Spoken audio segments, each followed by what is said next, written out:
اب ہم میرات الاسرار سے شروع کریں گے۔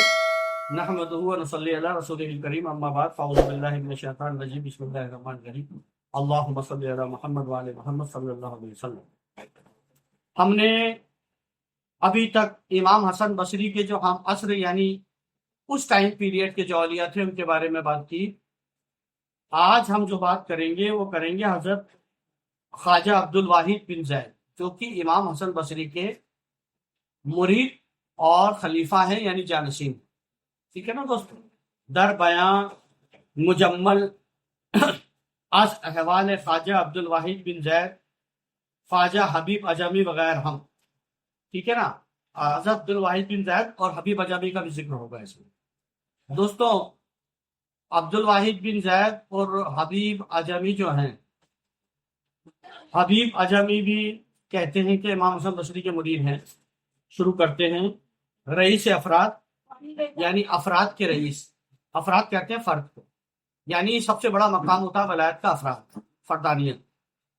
تو آپ کو فرمانا ہے رئیس الافراد، پیشوائے اوتاد، یعنی جو پہاڑوں کے جو کتب ہوتے ہیں ان کے پیشوا، یعنی افرادوں کے سردار، اور پیشوا کس کے؟ جو پہاڑوں کے قطب اوتاد۔ رئیس الافراد، پیشوائے افطار، گنج ہدایت، کان ولایت، فارغ از وسوسہ شیطان، فارغ از وسوسہ شیطان، جو وسوسہ شیطان سے فارغ، واصل حق حضرت خواجہ عبد الواحد بن زید رضی اللہ تعالی عنہ، حضرت خواجہ حسن بصری کے مرید اور خلیفہ اول ہے۔ اصل میں خلیفہ اول خلیفہ اکبر کو ہی بولتے۔ ویسے میں آپ کو بتا دوں کہ مولا علی کے خلیفہ اول جو ہے وہ امام حسن مجتبیٰ علیہ السلام، لیکن یہاں پر جو اول کہا جا رہا ہے وہ اکبر کو کہا جا رہا ہے، یعنی جانشین کن کے؟ امام حسن بصری۔ امام حسن بصری کے مرید اور خلیفہ اول تھے۔ حضرت کمیل بن زیاد کے ہاتھ سے بھی آپ کو فرقہ خلافت ملا تھا۔ آپ کو کمیل بن زیاد نے بھی فرقہ خلافت عطا کیا تھا، جو مولا علی کے رازدار تھے۔ آپ کے کمالات اور کرامات بے شمار ہیں۔ آپ مریدوں کی تربیت میں کامل دسترس رکھتے تھے۔ اپنے مریدوں کی جو تربیت کرتے تھے، اٹینمنٹ کرتے تھے، ٹریننگ دیتے تھے، ایجوکیٹ کرتے تھے جو اپنے مرید کو، اس میں آپ کو کمال درجہ تصرف حاصل ہے۔ اور ریاضت و مجاہدات، ترک و تجرید اور رزق ذوق و شوق میں آپ کا کوئی نظیر نہ تھا، یعنی ذوق و عشق میں، یعنی آپ اپنے مریدوں کی جو تربیت کرتے تھے وہ بہت زبردست کرتے تھے۔ ریاضت اور مجاہدات میں آپ کا کوئی مقابلہ نہیں کر سکتا تھا۔ ترک و تجرید، یعنی سب کچھ چھوڑ دینا، دنیا ترک کر دینا، آخرت ترک کر دینا، ترک دنیا، ترک عقبہ، ترک مولا، ترک، اس میں آپ کا کوئی ثانی نہیں تھا۔ اور ذوق عشق، اس قدر عشق کا ذوق تھا، پیشن آف لو، اس قدر عشق کا ذوق تھا کہ اس میں آپ کے برابر کا اس زمانے میں کوئی نہیں تھا۔ اتنے بڑے عشق والے تھے حضرت واحد بن زید۔ اور امام عبداللہ یافعی نے اپنی تاریخ یافعی میں لکھا ہے کہ آپ نے 40 سال تک عشاء کے وضو سے فجر کی نماز ادا کی۔ امام یافعی نے اپنی تاریخ یافعی میں لکھا ہے کہ آپ نے 40 سال تک عشاء کے وضو سے فجر کی نماز ادا کی۔ سیر الاولیاء میں لکھا ہے کہ ایک دفعہ درویشوں کی ایک جماعت آپ کی خدمت میں بیٹھی تھی، سب پر بھوک غالب تھی، یعنی they are all hungry، سب بھوکے تھے، کھیدا تھا سب کو۔ آپ کے پاس اولیاء کی جماعت آئی، ان کو بہت بھوک لگی تھی، سب پر بھوک غالب تھی اور کھانے کو کوئی چیز نہ تھی۔ سب نے مجبور ہو کر حضرت خواجہ عبد الواحد بن زید سے درخواست کی کہ ہمیں حلوہ چاہیے۔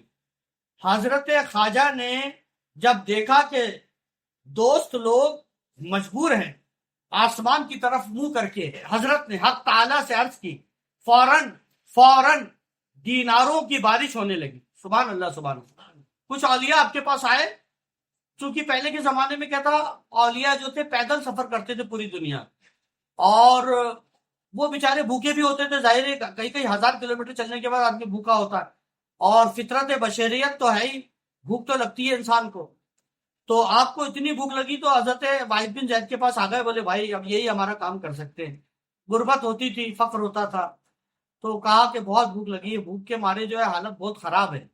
تو آپ نے جو ہے آسمان کی طرف دیکھا، حضرت عبد الواحد بن زید نے، تو آسمان سے دیناروں کی بارش ہونے لگی۔ دینار سمجھتے ہیں نا آپ، اس زمانے کی کرنسی، اس کی بارش ہونے لگی۔ آپ نے فرمایا اس قدر اٹھاؤ کہ بقدر ضرورت حلوہ خرید سکو۔ آپ نے فرمایا دیناروں کی بارش تو ہو گئی، ہم پورے دیناروں میں ڈوب گئے، مگر اس میں سے اتنا اٹھانا جتنا حلوہ کی ضرورت ہو، اس سے زیادہ مت لینا، لالچ مت کرنا، تمام مت کرنا۔ چنانچہ انہوں نے مناسب مقدار اٹھائی اور حلوہ خریدا، لیکن حضرت خواجہ نے اس میں سے کچھ نہ کھایا۔ وہ جس دیناروں کی بارش ہوئی تھی، حلوہ بھی آ گیا، سب کو کھلا دیا، لیکن آپ نے نہیں کھایا، اس میں سے آپ نے حلوہ نہ کھایا۔ امام عبداللہ یافعی نے روضۃ الریاضین میں امام یافعی نے روضۃ الریاضین میں آپ کے متعلق عجیب و غریب احوال تحریر کیے ہیں، ان میں سے چند یہاں درج کیے جاتے ہیں۔ نقل ہے کہ حضرت عبد الواحد بن زید فرماتے ہیں کہ میرا گھٹنا شل ہو گیا تھا، یعنی گھٹنا جو ہے پیرالائز ہو گیا تھا، ہاتھوں نی، جس سے مجھے سخت درد محسوس ہوتا تھا۔ ایک رات میں نماز کے لیے کھڑا ہوا، لیکن بیٹھنے کی طاقت مجھ پر نہ تھی، چنانچہ میں محراب کے اندر سر رکھ کر سو گیا۔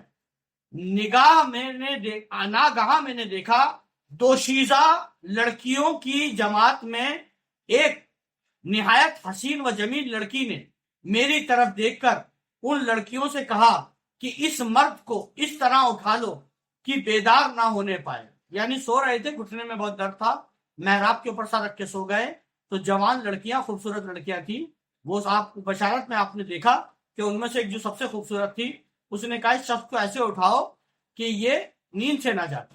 چنانچہ میں دیکھ رہا تھا کہ انہوں نے مجھے اٹھا لیا۔ اس لڑکی نے کہا بستر بچھاؤ اور اس کو اس پر سلا دو۔ پھر وہ جو لڑکی تھی خوبصورت، اس نے کہا بستر بچھاؤ اور اس پر اس کو سلا دو۔ خواب میں دیکھ رہا ہے، انہوں نے 7 ایسے گدے بچھائے، 7 بیڈ، 7 ایسے گدے بچھائے کہ دنیا میں نے ان جیسے نہیں دیکھے تھے۔ 7 جنتی گدے بچھائے جو کبھی دنیا میں جس کی زیارت انہوں نے نہیں کی تھی، نہیں دیکھے تھے۔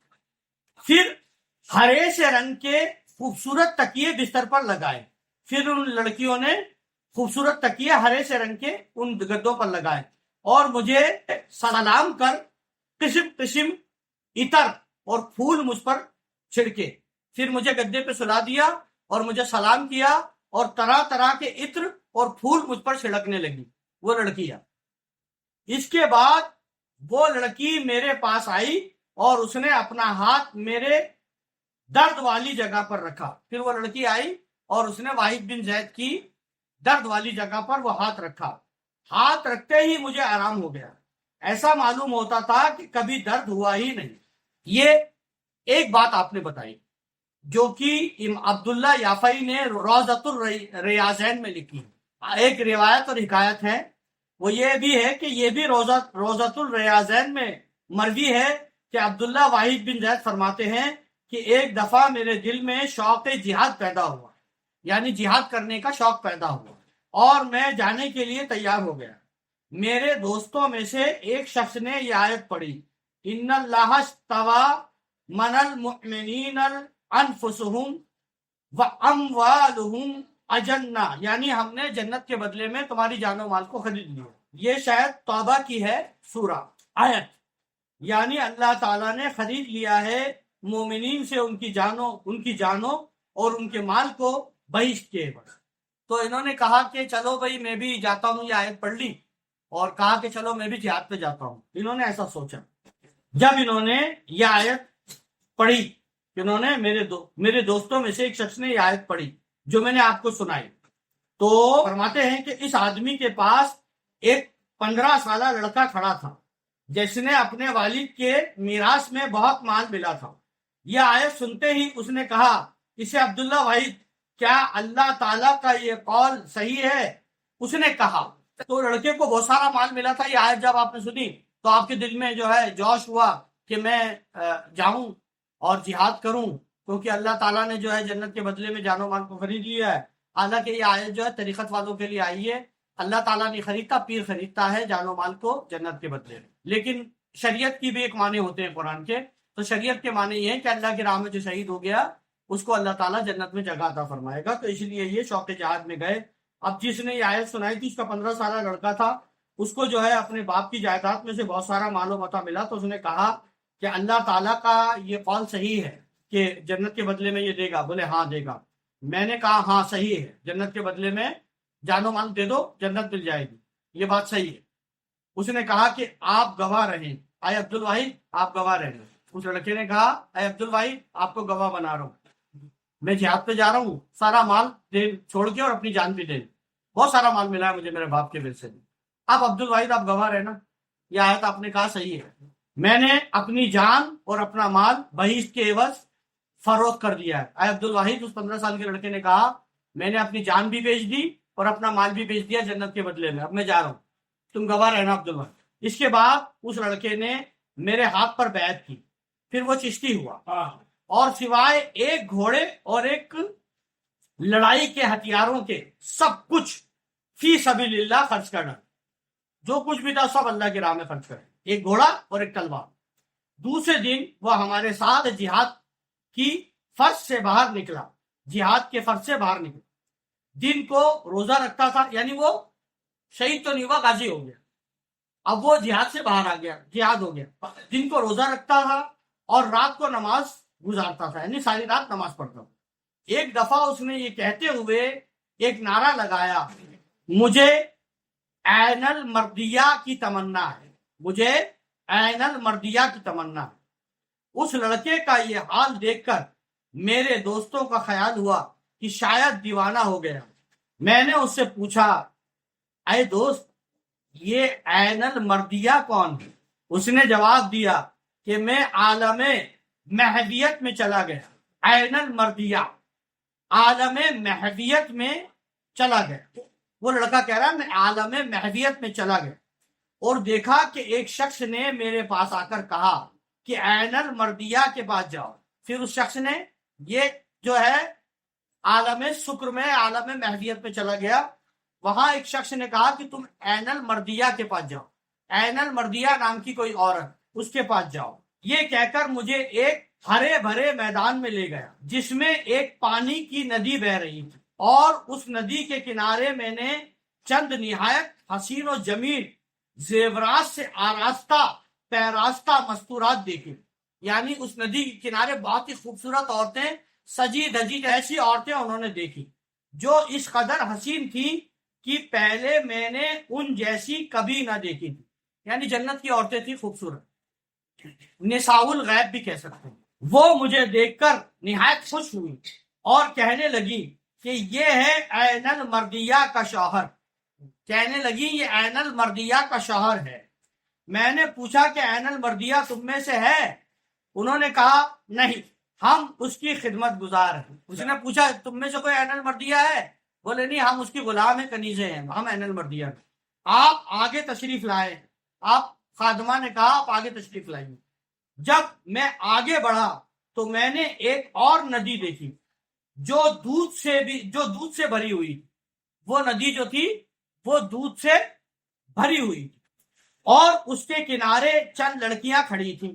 اس کے کنارے بھی چند لڑکیاں حسین و جمیل سجی دھجی زیورات سے کھڑی تھیں. تو میں نے ان سے بھی یہی سوال کیا. انہوں نے بھی کہا آگے تشریف لے جائیں، یہاں پر کوئی عین المردیہ نہیں ہے، ہم اس کے خادمان، ہم ان کی خدمت گزار ہیں.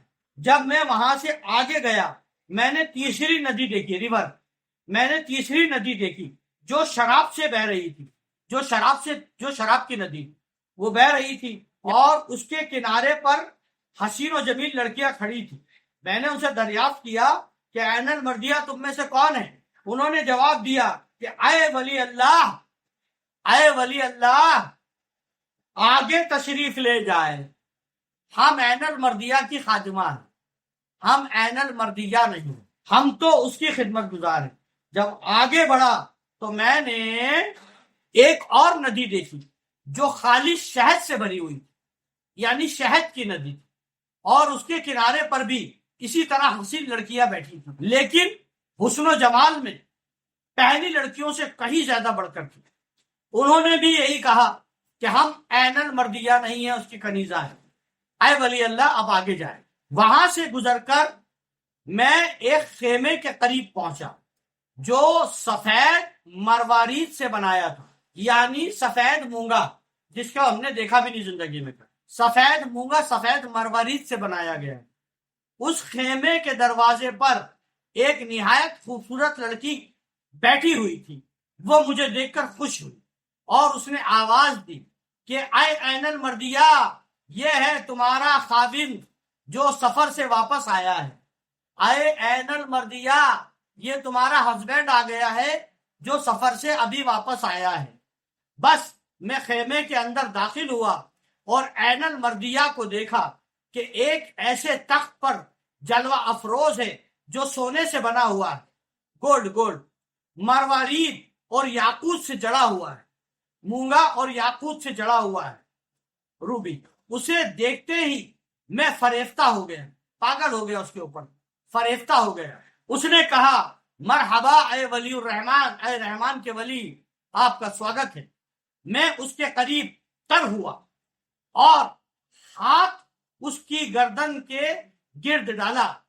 اس نے کہا، اب سننے لائق ہے دوست، اب سننے لائق ہے، اور سے سننا۔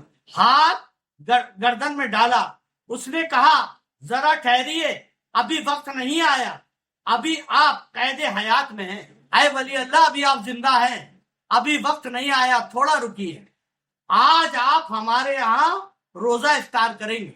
اس کے بعد میں بیدار ہو گیا۔ پھر وہ حضرت واحد بن زید بیدار ہو گیا اس لڑکی کے بارے میں یہ خواب دیکھ، اور اب سخت بے قرار ہوں۔ اس لڑکے نے کہا کہ میں نے خواب دیکھا اور اس کے بعد اب میں سخت بے قرار ہوں۔ عین المردیہ کے لیے حضرت عبد الواحد فرماتے ہیں کہ لڑکے نے یہ بات ختم کی تھی کہ دشمن کی ایک فوج ظاہر ہوئی۔ سب سے پہلے وہ لڑکا حملہ آور ہوا، سب سے پہلے دشمنوں پر وہ لڑکا حملہ آور ہوا اور شہید ہو گئے۔ خواب دکھایا پہلے کہ عین المردیہ تیرا انتظار کر رہی ہے، تو جلدی سے شہید ہو تاکہ عین المردیہ تجھے مل جائے۔ کیا شان ہے شہید ہو، وَلَا تَقُولُوا لِمَنْ يُقْتَلُوا فِي سَبِيلِ اللَّهِ أَمْوَاتٌ بَلْ أَحْيَاءٌ وَلَكِنْ لَا تَشْعُرُونَ۔ جب میں اس کے پاس پہنچا تو دیکھا کہ وہ اپنے خون میں غلطا تھا اور قہقہے لگا رہا تھا۔ جب قریب پہنچا تو خون سے بھرا ہوا تھا اور زور زور سے ہنس رہا تھا، قہقہے لگا کر ہنس رہا تھا۔ اس کے بعد راہی ملک عدم، پھر اس کے بعد راہ عدم ہو گیا، اللہ تعالیٰ اس پر رحمت کرے۔ روضۃ الریاضین میں یہ بھی لکھا ہے کہ ایک دن اہل قریش میں سے کچھ لوگ حضرت عبد الواحد بن زید کی خدمت میں حاضر ہوئے اور تنگی روزگار کی شکایت کرنے لگے۔ آپ نے آسمان کی طرف دیکھ کر کہا الہی، میں تیرے نام عالی مقام سے سوال کرتا ہوں، وہ نام کہ جس کے لیوا کو تو اپنی دوستی سے سرفراز کرتا ہے، اب ہمیں اسی وقت اپنے ہاں سے روزی دے۔